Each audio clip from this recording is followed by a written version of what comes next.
And we're pleased to be joined by Executive Vice President of Player Personnel, Eliot Wolf, Matt Smith, along with Evan Lazar. Thanks for joining us, Eliot. Thanks for having me. Not your traditional travel setup to get to Indianapolis. It's a breeze to get to, except for maybe this year. No, I feel bad too because I was kind of talking tough to my wife the day that there's a storm coming. Like, don't worry, I'll just go a day later.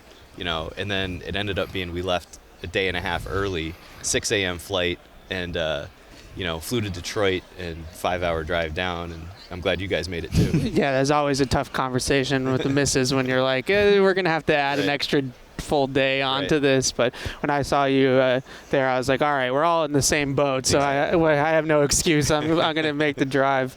But I wanted to ask you, just for you personally, I remember sitting here with you a year ago and not coming off a trip to the Super Bowl like we are this year. Just how gratifying has this turnaround and this success been for you just on an individual level? I think it's been, obviously tremendously gratifying. I think it's really cool that, when Mike and I kind of joined forces, so to speak, and the coaching staff and the scouting staff and everybody working together, the fact that we were going to get it flipped became pretty apparent pretty quickly. The fact that we did it so quickly is really cool, and now it's incumbent upon us to try to keep it going. So you mentioned the quickly part, Eliot. I think the fans think, or maybe conventional wisdom suggests, they're Super Bowl, they're 5 weeks behind. That's really not the case. Like, this is an ongoing process for you and your staff. Right. Yeah, it's an ongoing process. Really the only thing that we've had to adjust somewhat was the draft meetings, which normally would start a week before the Super Bowl. We flew home from the Super Bowl on Monday and started at 7 a.m. on Tuesday and, got everything done that we needed to. So other than that, the planning, we know who the free agents are going to be. Like, the planning and all the things on the pro side are pretty similar. You mentioned keeping it going, and I was just wondering, does it change your sort of approach at all that you guys made the Super Bowl last year versus it kind of just only being year two? I know Coach Vrabel keeps saying 307 days, you know. Does it change the offseason that you guys had so much success last year, maybe a little bit ahead of schedule here? I don't think so. I think we have to do what's necessary to improve the roster, whether that's free agency, draft, trades, waiver claims, you name it. We're going to be very intentional and continue to bring in the right kind of people and the right kind of players to help support our team.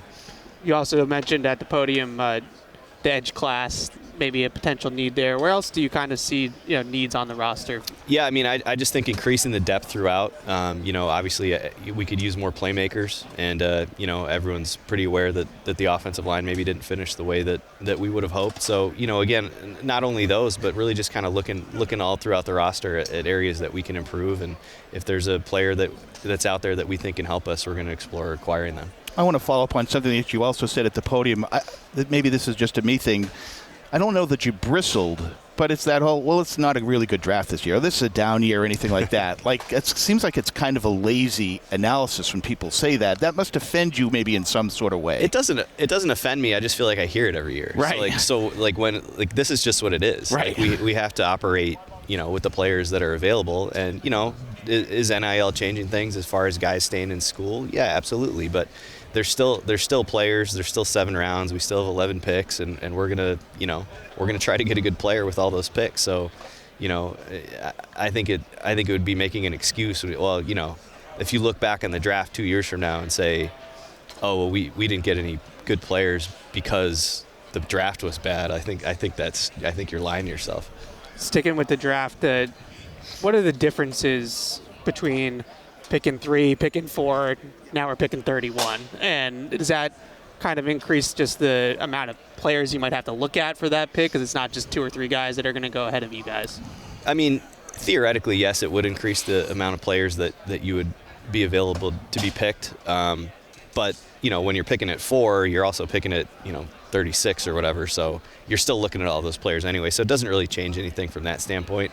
It's just tougher to predict who's going in front of you. Yeah. How do you guys do you run your own simulations? Like, how do you go about figuring out the first 30? Yeah, I would say, starting at the Senior Bowl and the Combine's kind of the big one, and then into pro days, like the draft industry and the draft machine's really moving. And, you can get information. There's nuggets of information out there, and there's a lot of nuggets of misinformation out there too, but you can sort of kind of start to paint a picture of understanding where guys are going to go, and you can have a good feel for, who potentially could be there at any pick. You've got a guy who is under contract. I know there's not players that you could talk about specifically, but Christian Gonzalez is under contract. There's an opportunity probably to revisit and say, well, let's see if we can extend this. Is that a hope of the organization to see if you can come to some sort of agreement with Christian and keep him here in New England as long as possible? Yeah, I mean, obviously we love Christian, and we'll talk about those things when the time is appropriate. But Christian took a big step forward this year. Not that, like he went from here to here. Like he took a big step forward with his play style, and we're excited about having him be a part of our team, for the long term. You mentioned, taking a big step. You also said something about the draft industry, and that's why everybody's really here in Indianapolis. But, Eliot, it's draft and develop, isn't it? Like, you had a lot of guys who pitched a lot of innings this year who were rookies, who played a lot of snaps. We did. It's important to see those guys take the next step, isn't it? Yeah, absolutely. I mean, I feel like in this world of instant gratification, it's easy to forget that Will Campbell's 22 and Drake May's 23. I mean, these guys are still developing, even though they've had a tremendous amount of success already. So I think it's a credit to our coaching staff that we were able to play so many rookies. Those guys kind of poured their time and effort into these guys, and got them out there, and they were able to be productive for us. Speaking of the rookies, and just with Craig Woodson is a guy that, you guys drafted him in the 4th round. I remember on our draft shows, people said you took him too high. Like, it was a little bit of a reach. He ends up being this great player for you guys. How do you find the Craig Woodsons? Because we all know the Will Campbells and the Drake Mays, but how do you go find those guys? Yeah, I mean, Craig was an interesting one because, like, almost universally, maybe not almost, like universally in our organization, like, everyone really liked him. Everyone thought he was good. The area scout, the national scout, the college director, the over-the-top scouts, the personnel executive, the analytics liked him, Vrabel liked him, the defensive coaches liked him. Like, it was an easy one, and we got him later than where we had him rated, and we're excited that he was able to get, again, you still get a guy in the 4th round at a position on the defense that's all about communication and helping people around you and getting guys lined up. And for a 4th round rookie, those things can be challenging. Or any rookie, those things can be challenging, and he was able to answer that, and we would expect him to continue to develop and get even better. Is that kind of the perfect storm of everything going right? And if that's that's the goal. You're all on the same page. Everybody wants the guy. You can get the guy, and then he performs for you right Absolutely. Out of the chute. That's what you're looking for, right? That's what you're looking for, and that probably doesn't happen that often. So, that was a cool one. And the draft in a lot of ways, not only Craig, but some of the other players that we were able to draft, it kind of fell to us in the right way. It, as our board was set up and some of the needs that we had, it fell well. And, there's no telling when that's going to happen. It doesn't happen that way every year. So, it was kind of a perfect storm of good fortune, I guess. You mentioned the offensive line earlier, and I know there's a lot of talk about Will and his position, leaving him at left tackle, it sounds like. What about Jared, though? Like, where do you guys kind of see him long term? I know he played center at college. Sure. Like, do you kind of see him in more as a center guard? What do you kind of think about that? Yeah, I mean, I think he can play either position. He's another guy that came in young. He'd never really played guard before and was thrust into that position, was one of our best 5, and, played very well for the majority of the season. But he's also really smart, so he can handle the calls and the checks at center. So I think that kind of remains to be seen as we continue to build this thing out. The other thing that you mentioned, and then we'll wrap it up here for you, with Gonzo, you mentioned his play demeanor, and I know effort and finish is a non-negotiable Sure. for coach, but how do you kind of get that out of players? Because I think that was something that we all see that he's capable of, and then Coach Vrabel mentioned, maybe Baltimore game, somewhere around there, that flip switch. When did you kind of see that play demeanor change from him? So I want to be clear. Like, I've always been very positive on Christian's play demeanor. I just thought he took it to a different level. Yeah. I don't know if it was Baltimore. I think it was maybe before that.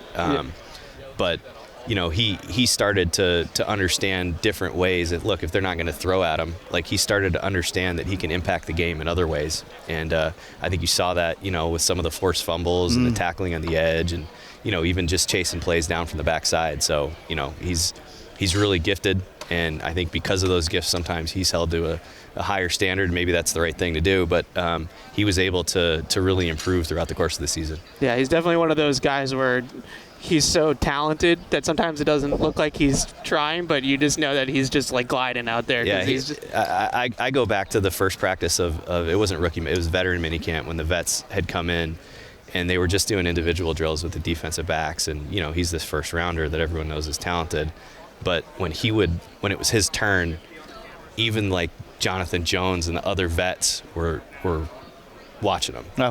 Because he moves so impressively for a guy that's 6'1.5", 210 pounds. Like it's incredibly impressive to watch him move. I remember his combine workout here, and we play that clip around this time every year, and it goes viral because his workout here was the same thing. I mean, it was just unbelievable.